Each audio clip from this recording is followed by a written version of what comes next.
Exit the vehicle now. Exit the vehicle. Show me your hands. Here. 10:33 at 15:21 hours. I'm here. What is your reason, sir? Step out. What is your reason? Step out now. All right. Get on the ground. No, don't. Get on the ground.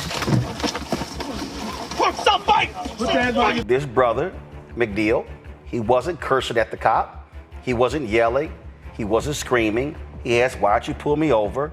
And he then says, please, get your supervisor. Said it 3 times. The guy wouldn't do it, so that's when he closed his door. He's resisting. All the cop had to do was, he's requesting a supervisor, call a supervisor. But they didn't want to do that. They didn't want to do it. You know, my wife and I have been together since high school, dated and then married and everything. Years of buying gifts and presents for each other. You know, Roland, what she bought me about 4 or 5 years ago, she bought me a dash cam. Bought me a dash cam so that I could possibly be in a situation where I have to record my own beatdown or something worse.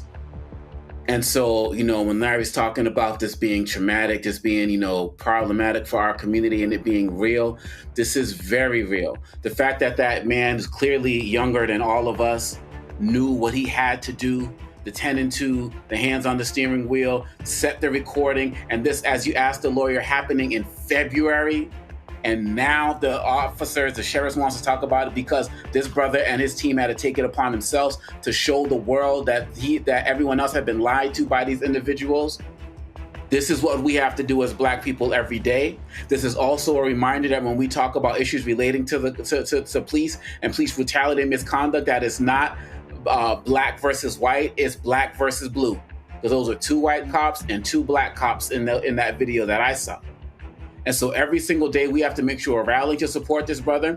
I don't know what's going to happen in Ron DeSantis, Florida, but we also do have the court of public shame and public opinion. And we need to make sure that, you know, these officers know in our communities that we're not appreciating this. And none of us are wishing, you know, bad things to happen to them physically or violence to come their way, anything like that. I'm talking about just the public shame. It needs to happen because they need to know that we take our lives seriously, that we take our families seriously, and that we're going to do everything. You know, we talked about Sandra Bland last week. We're talking about Breonna Taylor now. This is nonstop with us. And as you have mentioned on this show many times, Roland, killings by the police of Black people and Black men in particular have gone up since George Floyd was murdered, not down.